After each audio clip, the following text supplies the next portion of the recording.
Salut la compagnie. Nouvelle vidéo aujourd'hui. Paracha Je me rappelle plus. va être Hanan. Va être un Ok, Parachat va être Hanan. Bon, il faut savoir qu'on s'est repris 3 fois la vidéo. 3 fois je lui ai demandé c'est quoi la Paracha. 3 fois je lui ai dit va être Hanan. C'est pas grave. Ok. Alors, Paracha spécial. Aujourd'hui, ce Paracha spécial, c'est-à-dire que on va raconter rapidement l'histoire et on va se poser une question. Sachez les amis que dans cette paracha, on va trouver la méthode d'avoir tout ce que vous souhaitez dans la vie. Ça veut dire, à toi mon fils, je te le dis, si tu écoutes bien, tu sauras comment se donner toutes les chances de recevoir tout ce que tu souhaites dans la vie. C'est quand même pas mal. Ouais. On nous raconte Aladdin avec la petite lampe et on frotte et il y a un génie qui sort, d'accord, et qui propose 3 vœux. Et bien là, si on est bien concentré, si on écoute bien, on va pouvoir trouver la méthode claire qui fonctionne et qui nous donne toutes les chances de recevoir. Quand je dis toutes les chances, c'est-à-dire 100% de chance, d'accord, c'est-à-dire c'est sûr que ça fonctionne, c'est sûr que c'est comme ça que ça fonctionne, mais pas forcément comme on attend, comme on aimerait. Donc à partir du moment où c'est pas comme on aimerait, on peut penser que ça fonctionne pas parfois. C'est faux. C'est juste que ça fonctionne pas comme on aimerait. Est-ce que tu comprends la différence? Oui. Voilà. Par exemple, je te donne un exemple très simple. Tu veux absolument que je t'emmène au parc. Papa, je t'emmène au parc, je t'emmène au parc. Et là, tu beau demander, tu demandes, et moi je suis là, attends 5 minutes, attends, je vais t'emmener, t'inquiète pas, etc., mais je t'emmène pas. Et ce que tu sais pas, c'est que je suis en train de te préparer une surprise. Je suis en train de te préparer une surprise, et du coup, toi, t'attends naïvement que ça arrive. Okay. D'accord? Alors, on va raconter l'histoire rapidement. Akadosh Baruch Hu, la semaine dernière dans Bamidbar, il a condamné Moshe de ne pas Rentrer en Israël. rentrer en Israël. Parce que Moshe a dit au Bnei Israël, n'ayez pas peur, Hachem va faire pour vous. Voilà. Il aurait dû plutôt dire, n'ayez pas peur, c'est notre terre, on va se bagarrer et on va la gagner. Exactement. À la place, il a choisi la flemme, se dire, ouais, Hachem, il va tout faire pour nous. Alors, c'est pas qu'il a choisi la flemme, c'est qu'il a enfin infantilisé les Bnei Israël en leur disant finalement, l'action que vous allez mener, c'est pas si important puisque Hachem il va tout faire, juste avancer et tout ira bien. Bon, en vrai, c'est en même temps pas tellement faux. Parce que pour Hachem, nous, on est des graines, on n'est même pas une graine. Ouais, exact. C'est pas totalement faux. C'est vrai qu'on doit avoir une émouna complète et on doit faire ce qu'on a à faire. Mais justement, on doit faire ce qu'on a à faire. Or là, les Bnei Israël, ils refusent d'entrer. Ils disent non, on ne peut pas, c'est pas un pays pour nous, etc.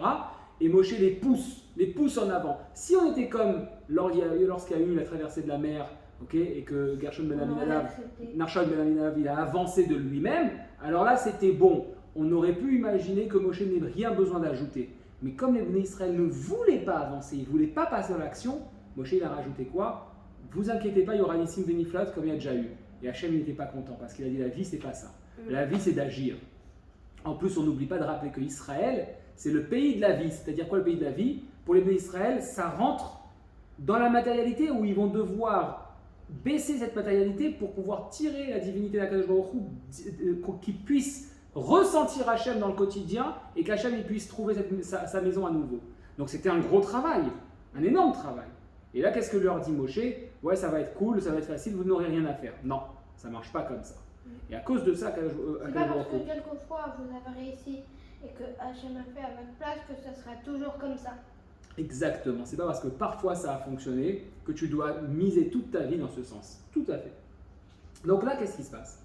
La paracha, elle est hyper complète. On va retrouver des psukim, mais tellement forts, une partie du Shema Israël, une partie des 10 commandements. On va retrouver vraiment un contenu tellement riche qu'on peut considérer que cette paracha, c'est l'une des plus merveilleuses de la Torah, des plus extraordinaires. Donc la paracha, elle commence comme ça. Moshe, il dit, je t'en supplie Hachem, tu es le plus grand, tu es le plus merveilleux, tu es le plus incroyable, c'est toi qui es dans le ciel, qui es dans la terre, laisse-moi traverser et laisse-moi rentrer en Israël. Que dit Akadosh Baruch Hu? Tout de suite, il se met en colère. C'est marqué comme ça, va être Aber Hachem Bi. Il s'est mis en colère, mais quoi? Pas parce que j'ai dit ça, les ma'anchem, à cause de vous. Velo shama elai, il ne m'a pas écouté. Qu'est-ce qu'il lui dit à Kadosh Baruch Hu? Il lui dit, écoute, n'ajoute pas un mot, parce que sinon il y aura un souci. Toi, tu ne rentreras pas. Monte en Israël, monte sur la montagne, sur le sommet de Pisga, et regarde à droite, à gauche, devant, derrière, etc. Yam avec Safona, avec Mana, avec Mana ou Mizracha, d'accord? Regardez, mais pas rentrer. Voilà, exactement. Il lui dit, Ur ebenecha, regarde, Ur ebenecha ki lo ta'avor at hayarden hazeh. Par tes yeux, mais tu pourras pas passer avec tes pieds et ton corps. Exactement. Et là, il lui dit, ça va être Yoshua, c'est pas toi qui vas rentrer, c'est Yoshua qui va rentrer, ok? À ta place. À ta place. C'est lui qui va s'occuper de tout et il va hériter Ve'uyan chilotam. Et c'est lui qui leur fera hériter et t'arrêtes à tiré la terre que tu verras. Et à ce moment-là, on passe tout de suite au pasuk d'Alet qui dit quoi? Moshe il revient vers les Bnei Israël dégoûté. Il revient dégoûté. Il leur dit je peux pas rentrer, qu'est-ce que je vais faire? Voilà. Et il reprend quand même sa mission. Il dit Shema el achokim vel mishpatim. Écoutez les décrets, les jugements qui ont été ordonnés, etc. Et surtout, il dit une chose. Il donne un conseil qui est énorme. Écoutez bien, les amis. Il dit Lotosif wala davar asher anochim etzavetrem velo tigreu mimenu lishma et mitzvot Hashem Elokechem. Ne changez rien à la Torah. N'ajoutez rien. N'ajoutez pas une lettre. Ne changez pas une lettre. Ne vous dites pas, ah tiens, là il y a un grand espace, on va mettre du Tipex, ou on va barrer au crayon. Donne-moi une gomme, j'efface celui-là. Ah, mais là, on n'aurait pas dû dire vélo machin. Ok, le vav il est en trop, on l'enlève. Rien, changez rien. Mais pourquoi elle devrait... Et la Torah elle continue à raconter tout ce qui va se passer, comme quoi il rappelle comment Akadosh Baruch Hu, il a parlé au Bnei Israël, comment il a donné les 10 commandements, etc. etc. Et j'ai une question. Oui. Comment ça se fait que dans leur tête, ils se sont dit on va changer la chose qui nous a aidé toute notre vie? Comment ça se fait qu'ils veulent changer des lettres? C'est pas qu'ils se sont dit ça, c'est que Moshe il prévient. Il dit vous ne devrez rien changer dans le futur. Ne pensez pas que la Torah, par exemple, elle passe de temps. Elle est plus valable. Attends, mais c'était il y a 2500 ans, aujourd'hui c'est plus le cas. On peut passer à autre chose. Tu vois? Je comprends, mais c'est bizarre quand même qu'elle Pourquoi? change des lettres. Je comprends pas. C'est quand même quelque chose, même si elle a 30 000 ans, même si je ne sais Eh pas bien, je vais te quoi. donner un exemple. C'est marqué dans la Torah que Shabbat, tu n'as pas le droit d'allumer le feu. D'accord? Tu n'as pas le droit d'allumer un feu. Bon, ben alors je peux allumer la lumière. La lumière, c'est pas du feu. Pourquoi? Bah parce que c'est comme dans le feu. Des fois, le feu il fait des étincelles. Et des fois, moi, ça m'est arrivé d'allumer une lumière un petit peu cassée, elle a fait des étincelles. Ouais. Exactement. Mais ça demande de comprendre. Ça, c'est grâce au Chachamim aujourd'hui qu'on arrive à comprendre ça. Mais à un moment donné, on pourrait commencer à imaginer que la Torah, elle ne concerne pas tel et tel problème et faire la Torah comme on en a envie. Et du coup, ça ne serait plus du tout la Torah. Et c'est pour ça que Moshe prend ces précautions. Il dit attention, ne changez absolument rien. Si vous ne comprenez pas, réapprenez encore. Reconcentrez-vous. Ok? T'as compris maintenant la vidéo? On a fini? Bien sûr que non, on n'a pas fini. Bien sûr, on n'a pas fini. Parce On que peut pas finir quand même si vite. Exactement. Et en plus, Ils ont besoin de ce que j'ai compris, ce que j'ai expliqué maintenant, ça c'est ce qu'on nous raconte. Mais c'est pas du tout comme ça qu'il faut comprendre. Akadosh Baruch Hu, il se fâche pas contre Moshe et il lui dit tu rentreras pas en Israël. Et voilà, et Moshe il retourne tout simplement enseigner le reste de la Torah, rappeler un peu les choses au Bnei Israël. Pas du tout. Les premiers psukim de la Torah, de la Parashat Vaïtranan, ils sont une preuve d'amour entre Moshe et Akadosh Baruch Hu. Moshe, les Bnei Israël et Akadosh Baruch Hu qui est énorme, mais principalement entre Moshe et Akadosh Baruch Hu. Moshe, il a toute sa vie essayé de se rapprocher d'Hachem, de comprendre comment ça fonctionnait et d'aboutir au maximum à ce qu'Hachem attendait de lui. Et là, en fait, dans les psukim qu'on voit, c'est extraordinaire parce que ça nous apprend comment on doit faire la tfila. Comment on doit faire Torah et mitzvot. Comment? Vaïtranan. Vaïtranan, ça veut dire quoi? Ça veut dire j'ai imploré. Vaït, c'est comme Baït. Non, ça n'a rien à voir. C'est plutôt comme Chinoun. D'accord? Chinoun, c'est le fait d'implorer. Qu'est-ce qu'il nous dit Rashi? Il nous dit c'est Melachon matnat chinam. Ça veut dire que quand on fait Torah et Mitzvot, tu ne dois pas attendre quelque chose de la part d'Akadosh Baruch Hu. Quand tu fais Shabbat, Tu dois te rapprocher de la chose que tu veux. ça veut dire quoi? Bah, t'as pas besoin d'attendre. C'est comme si tu te sers un verre d'eau, tu recules et t'attends que quelqu'un te le ramène. Non, tu vas le chercher. D'accord, ok, très Tu bien. vas chercher la chose que tu veux. Exact, Tu vas pas attendre qu'on te la ramène. c'est ça. C'est-à-dire que quand tu manges kasher, quand tu fais kibbutz avaim, quand tu fais la mitzvah de Sukkot, tu vas manger dans une souka ou faire la mitzvah de Lulav, tu vas pas attendre, tu vas pas dire à Kadosh Baruch Hu, regarde, je gagne des points, hein. Attention, hein, tu dois être cool avec moi, tu dois me donner la parnassa, te donner la santé, etc. Tu fais pas les Torah et Mitzvot pour gagner des points envers Akadosh Baruch Hu et attendre quelque chose en retour. D'ailleurs, j'ai une question. Si tu fais Torah et Mitzvot, mais t'as pas la kavana de les faire, est-ce que ça compte ou non? C'est une incroyable question. Ben moi, j'aurais tendance à dire que ça ne Parce compte pas qu'on pareil. dit pas, on dit toujours, il faut faire Torah et Mitzvot. On dit pas, est-ce que tu as la kavana? Parce que tout le monde peut faire Torah et Mitzvot et ne pas avoir la kavana, et ça se peut que ça compte. Alors ça compte, bien sûr. Pourquoi? Parce que quand tu fais Torah et Mitzvot, même sans la bonne kavana, au moins ça t'offre l'occasion à un moment de te dire ah, ce que je fais c'est n'importe quoi, je ne sais même pas pourquoi je le fais, et je vais commencer à réfléchir. Mais la Torah nous a répondu à ça, elle nous a dit Naase Venishma. Donc déjà il faut faire. Donc tu ne vas pas attendre de tout comprendre pour faire, sinon tu risques de rien faire du tout. Mais en fait, c'est comme si on te dit tu peux me donner un verre d'eau. Et quand je te donne un verre d'eau, moi je souris. Ouais. Et là, je te donne un verre d'eau en tristesse. Quel rapport la tristesse? Bah, à un moment, tu vas te dire, je kiffe pas ce Ah, verre d'eau. oui, d'accord, ok. Donc Je vais juste pas faire pour kiffer, faire, je tu... vais moins kiffer Bien le verre sûr. d'eau que si tu es Mais- content, tu Ah. es content de me le donner. Alors il faut dire que ce sont des étapes. Idéalement, il faut comprendre pourquoi c'est merveilleux de faire Torah et Mitzvot. Idéalement, il faut le faire avec le plaisir, avec le sourire. Mais si tu es petit et si tu comprends pas et que ça te paraît compliqué, c'est pas grave. Commence déjà par faire et prends le temps de comprendre.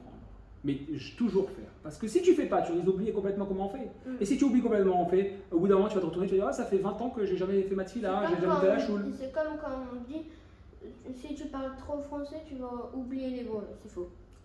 Ok. D'accord. Donc la première chose, c'est que là, on voit comment Moshe il va s'y prendre. On va étudier ensemble maintenant comment Moshe il fait pour parler. Et est-ce qu'il lui a dit arrête de parler, tu mérites pas, ça suffit, stop? Ou est-ce qu'il lui a dit autre chose? Est-ce qu'il a exaucé cette fille-là ou pas? Regarde, écoute bien, tu vas voir comme c'est magnifique. Bah, je pense pas qu'il lui a dit t'as plus le droit de parler. Là, il lui a dit comme ça, juste un petit peu après, ok, il lui a dit Rav lach al tosef daber elai od Il lui badavar a hazeh. dit, ne rajoute pas des phrases sur moi. Il lui dit pas tu peux t'arrêtes de parler. Eh bien, regarde, Moshe, il lui parle, il lui dit, regarde, je reprends juste, hein. Ok. Ata chilota leharot et avdecha, et gadlecha, et yadecha chazaka. Regarde, tu as commencé à montrer à ton serviteur, donc Moshe, il reste à son niveau, tu vois, il est très humble. Ta grandeur, ta main forte, etc. Qui tu étais, où tu es dans le ciel et la terre, comment tu es puissant, tout ce que tu as accompli. Je t'en supplie, Ebrana, vers et haaretz hatova. Laisse-moi traverser, je t'en supplie, je t'en prie, et laisse-moi voir, voir la belle terre qui est Israël. Et qu'est-ce que lui répond Hachem? Vayomer Hachem Elai, Altosif. Rav lach al tosif. Al tosef, c'est marqué ici, mais al tosif daber Elai ne dit plus rien. Sous-entendu que quoi? Sous-entendu, si tu dis encore un mot, Je vais te dire oui. je vais te dire oui. Donc déjà, on voit que quoi? La manière dont Moshe s'y est pris pour étudier, pour prier, C'est bien. ça a marché. Oui. Puisque Hachem lui a dit, attends, encore un mot, je t'en supplie. Stop, halte aussi. Bah, voilà. Encore un mot, je vais être obligé de t'exaucer. Ma question en fait, ce que je viens de penser, ma question c'est comment ça se fait que quand nous on le lit, on se dit pas on va arrêter de lire, c'est trop. Alors que Hachem, il dit. À Moshe de ne pas continuer. Alors que Mais nous, dis-moi, quand on le lit, on doit. Tu te le demandes lire. pas plutôt pourquoi Moshe il n'a pas rajouté? Il lui a dit ne rajoute pas ou je vais devoir t'envoyer en Israël, finalement. C'est- Alors il Bah. suffisait encore un petit mot. S'il te plaît, boum, c'était bon. Bah non. Pourquoi? Je pense pas que Hachem il voulait dire ça. Je pense que Hachem il voulait pas dire encore un mot, genre s'il te plaît, quelque chose, tu passes. Je pense qu'il voulait dire encore une bonne kavana. Oui, mais alors pourquoi Moshe il n'a pas eu cette bonne kavana? Donc, attends, le pasouk d'avant, On regarde. fait encore une fois buggy. Regarde, le pasouk d'avant, il lui dit, je t'en supplie, Ebrana ve'ere ataret atova, je t'en supplie, laisse-moi traverser. Hachem lui dit, regarde, imaginons, tu me demandes absolument une glace. Tu me dis, je veux une glace, papa, au frigidaire, au congélateur, il y a une glace, oh, je t'en supplie. Chaï, encore une fois, tu me demandes, je vais être obligé de te donner, arrête. Bah, je vais arrêter. Pourquoi? Bah, parce que tu m'as dit d'arrêter. Mon œil, tu veux grave la glace? Écoute bien, si je te dis encore un mot et je te donne la glace, t'en veux grave? Qu'est-ce que tu vas me dire? S'il te plaît. Oui, C'est ça que tu vas faire. Mais là, en pensant à ça, je vais te dire non. Mais si c'est vraiment, je vais te dire oui. Eh ben voilà, en temps normal, tu vas vraiment rajouter le petit mot. Alors que je comprends Alors pas. qu'est-ce qui se Je passe? Moshe, il rajoute pas. Il aurait dû. Et donc là, on voit en fait que quoi? Peut-être Hachem. il a Écoute, compris. chérie, ça y est, écoute. En fait, là, on a la force de la tfila, la force de la manière dont on pratique Torah et Mitzvot comme il faut.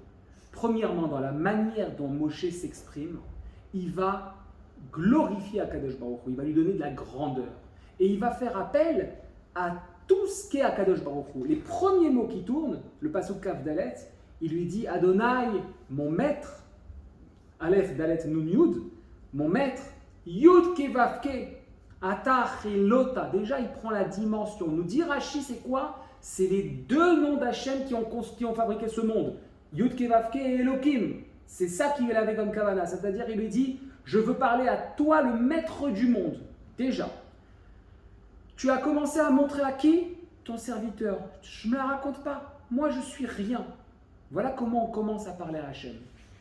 Et ensuite, il lui dit, Et gadlecha ve'et yadecha.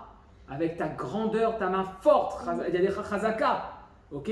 Il le monte et il lui rappelle, si tu veux, il utilise des adjectifs qui correspondent à Hachem, qui fait descendre son attention vers la terre. Et donc Hachem, il est obligé d'écouter. Et on voit que quoi? Qu'en réalité, c'est une volonté de Moshe de ne pas avoir à ajouter. Parce que déjà là, on a la validation que si on apprend à être humble et à bien parler à Akadosh Baruch Hu, il nous dit oui, il nous exauce. Mais là, ça va encore un peu plus loin. C'est qu'en réalité, il y a des fois, on a beau prier, on a beau faire Torah et Mitzvot, Mais ça marche pas. ça marche. On dirait que ça marche pas. Enfin, On dirait que ça marche pas. parce que ça arrive plus tard et t'as l'impression que ça marche pas. Donc déjà, il faut s'assurer est-ce qu'on était Vaetranan. Est-ce qu'on était Vaetranan, c'est-à-dire est-ce qu'on était dans une demande gratuite? Est-ce qu'on a fait ça pour avoir un cadeau, pour avoir un résultat? Ok maman, je te rends service, mais alors après tu m'emmènes au foot. Papa, je te fais ce truc, mais tu m'achètes une voiture. Est-ce qu'on a fait une demande pour avoir un cadeau ou est-ce que c'était gratuit? Déjà, il faut vérifier ça. Ensuite, est-ce qu'on était assez humble dans notre démarche? Et malgré tout, on se rend compte que, on se dit, bah écoute, moi, j'ai pas l'impression d'avoir la vie que je dois avoir. Pourtant, je fais Torah et Mitzvot gratuit tout le temps. Là, il y a deux mots que personne prête attention. C'est marqué, Vayomer Hashem Elai, Rav Lach Al Tosef Daber Elai Od. C'est beaucoup pour toi. Beaucoup pour toi, quoi? C'est-à-dire quoi, Ravlach? C'est beaucoup pour toi, ne rajoute rien. Genre, t'as trop parlé. T'as trop parlé. C'est comme ça qu'on nous explique. Mais il y a une autre manière de comprendre. Ah, il y a trop de. Tu reçois trop de Torah, peut-être? Je sais pas. Ben là, il a parlé, Moshe, il a dit plein de choses. En fait, il y a une autre manière de comprendre, c'est quoi? Ravlach, j'ai beaucoup plus pour toi. Sous-entendu, je t'ai réservé bien mieux. Et en fait, c'est un enseignement pour nous. Parce que parfois, on est là, on demande. Et qu'est-ce qui se passe? On pense qu'on doit avoir ce qu'on aimerait avoir. Mais Akadosh Baruch Hu nous dit, arrête-toi. Tu n'as plus besoin de continuer. Tu es méritant. Et j'ai une surprise pour toi. Tu ne sais même pas tout ce que j'ai pour toi. Rav Lach, j'ai énormément. Rav, c'est pas Arbé, comme elle m'a dit Elena ce matin. C'est bien plus qu'Arbé. Arbé, c'est beaucoup, mais là, c'est immense. Tu vois, Rav, c'est énorme. Donc, du coup, on apprend ça dans cette paracha extraordinaire. Et c'est pour ça que ce petit passage, il va tout de suite vers le fait que Perek Dalet, Moshe, il nous dit, si vous avez compris, si vous savez comment demander gratuitement, comme on aime en amour, dans un couple, dans ses enfants, on doit aimer sans attendre en retour. C'est un apprentissage pour toujours. Si je m'occupe de toi pour que tu me fasses des câlins ou pour que tu me fasses le ménage, seulement je te fais des choses pour que toi, c'est pas un vrai amour. Un vrai amour, c'est gratuit. Un vrai amour, c'est je nettoie, je te fais des câlins parce que je t'aime. Voilà. C'est pas je te fais des câlins, je te nettoie et tu me donnes une PS5. Voilà, exactement. Une PS5, une PlayStation, hein, pour ceux qui n'ont pas compris. Exactement. On fait les choses gratuitement. On ne va pas sortir pour telle ou telle chose. On ne va pas, je sais pas, aller au restaurant. Oui, regardez les enfants, je vous ai quand même emmené au resto. Bah, si je t'ai emmené au resto, hier on était au restaurant, C'est toi qui veux les emmener. c'est parce que ça nous fait plaisir de nous retrouver ensemble. C'est gratuit, on n'attend rien. Pareil, entre un homme et une femme qui sont mariés, on n'a pas besoin de dire, oh purée, je rentre, elle a intérêt à m'avoir préparé à manger, lui il a intérêt à m'offrir un cadeau, c'est comme ça, on est mariés, c'est normal. Attends, j'ai eu un enfant, il me faut un truc, il me faut ci, machin. Toujours des conditions, pas de conditions. On vit ensemble, l'amour il est gratuit. Et là, c'est exactement ce qui se passe. Plus fort que tout, Moshe, il a confiance en Hachem. Parce qu'ils sont mariés ensemble. Quand Akadosh Baruch Hu lui dit, ne rajoute rien, il rajoute rien. Il sait qu'il a raison d'avoir confiance en Hachem. Et la condition, pour finir la vidéo, je sens que toi tu n'en peux plus, donc la condition, Shema el hachokim vel hamishpatim, ok, vous devez écouter et garder mes décrets et surtout ne changez rien. Ne changez pas une lettre de la Torah, alors vous êtes certain d'y arriver. On vous souhaite Shabbat Shalom. On espère, on est bientôt à 100 abonnés. Faites un effort, abonnez-vous, partagez les vidéos si vous êtes déjà abonnés. Et Faites partager les autres. À bientôt, Shabbat Shalom. Shabbat Shalom.